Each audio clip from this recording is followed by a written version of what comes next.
Hi friends, welcome to Sai Murugan channel. ఈజీగా సింపుల్గా టేస్టీగా మష్రూమ్ బిర్యానీ ఎలా చేయాలని నా మెథడ్లో చూపిస్తా రండి. ఫస్ట్ ఒక మిక్సీ జార్ తీసుకుంటాం. ఇప్పుడు ఒక చేయి నిండా పుదీనా, కొత్తిమీర, 2 పచ్చిమిరపకాయలు, కొంచెం అల్లం వెల్లుల్లి, ఇది 5 మాత్రం పేస్ట్ చేసుకుని వస్తాం. ఫస్ట్ కుక్కర్ పెట్టుకుని 2 tea spoon oil, 2 tea spoon నెయ్యి వేసుకుంటాం. ఇప్పుడు దీంట్లో హోల్ గరం మసాలా అంతా వేసేసుకుంటాం.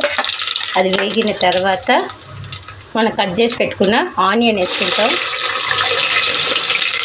ఆనియన్ మంచిగా దూరగా వేగి వస్తేనే మనకు బిర్యానీ అనేది టేస్ట్ బాగుంటుంది. జరసేపు దూరగా వేగని కలుపుకోండి. ఇప్పుడు ఆనియన్ వేగినాయి. ఇప్పుడు దీంట్లో మనము పేస్ట్ చేసుకున్న పుదీనా, కొత్తిమీర, పచ్చిమిరపకాయలు, అల్లం వెల్లుల్లి పేస్ట్ని వేసేస్తాం.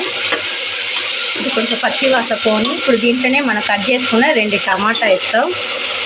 మనం కట్ చేసి పెట్టుకున్న మష్రూమ్ కూడా వేసేసి ఇది మొత్తం మగ్గి వస్తుంది. మనకు వచ్చిన నూనె అంతా బయటికి వస్తుంది. ఎంతసేపు వేగని ఇప్పుడు మనకు చూడండి మొత్తం మగ్గి వచ్చినాయి, బాగా ఉడికినాయి.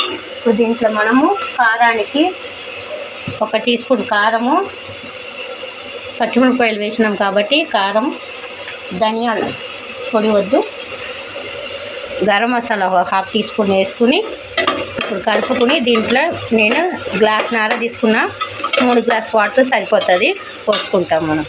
ఇప్పుడు మనం దీనికి ఇంకా సాల్ట్ వేయలేదు.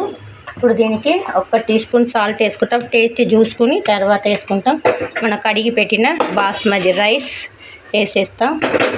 వేసి ఒకసారి దోరగా కలిపి దీనిపైకి కొన్ని కొత్తిమీర, పుదీనా చల్లేసి కుక్కర్ మూత పెట్టి 2 విజిల్లు బంద్ చేస్తాం. మనకు మష్రూమ్ బిర్యానీ రెడీ అవుతుంది.